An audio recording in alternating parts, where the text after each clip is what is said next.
કેશોદ નગરપાલિકાની નવી કચેરી બિલ્ડિંગના નિર્માણ માટે ખાતમુહૂર્ત વિધિ ધારાસભ્ય દેવાભાઈ માલમના હસ્તે કરવામાં આવ્યું। આ પ્રસંગે નગરપાલિકા પ્રમુખ મેહુલભાઈ ગોંડલિયા, કારોબારી ચેરમેન અજયભાઈ કોટક અને ઉપપ્રમુખ ગૌરાંગ વ્યાસ સહિત આગેવાનો હાજર રહ્યા હતા। નગરપાલિકા કચેરીના અધિક્ષક પ્રવીણભાઈ વિઠલાણીના જણાવ્યા મુજબ રાજ્ય સરકારની સુવર્ણ જયંતિ મુખ્યમંત્રી શહેરી વિકાસ યોજના હેઠળ કેશોદ નગરપાલિકાની નવી બિલ્ડિંગ માટે ₹6 કરોડની ગ્રાન્ટ ફાળવવામાં આવી છે।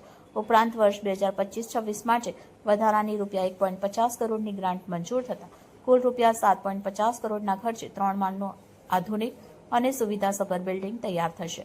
નવી બિલ્ડિંગ નિર્માણ પામ્યા બાદ નગરજનોને નગરપાલિકાની વિવિધ સેવાઓ એક જ સ્થળે સરળતાથી ઉપલબ્ધ બનશે।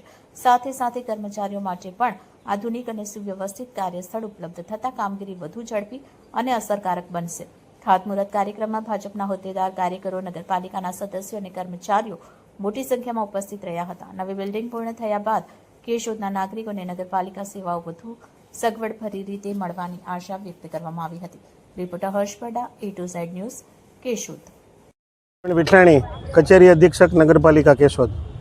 આજરોજ કેશોદ નગરપાલિકાનું નવનિર્મિત બિલ્ડિંગ એમનું ખાતમુહૂર્ત આપણા વિસ્તારના આદરણીય ધારાસભ્ય શ્રી દેવાભાઈ માલમ સાહેબ, અમારી માતૃ સંસ્થા કેશોદ નગરપાલિકાના પ્રમુખ શ્રી મેહુલભાઈ ગોંડલિયા, કારોબારી ચેરમેન શ્રી અજયભાઈ કોટક, સાથી સદસ્યશ્રીઓ, સંગઠનના હોદ્દેદારો, કેશોદ નગરપાલિકા કર્મચારી પરિવાર અને શહેરના ગણમાન્ય અતિથિગણની હાજરીમાં સંપન્ન કરવામાં આવ્યું।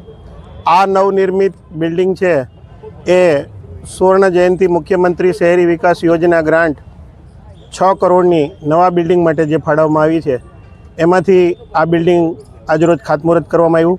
સાથે સાથે 2025-26ની સુવર્ણ જયંતિ મુખ્યમંત્રી શહેરી વિકાસ યોજનાની વધારાની 1.5 કરોડની ગ્રાન્ટ છે એ પણ આના માટે ફાળવવામાં આવી।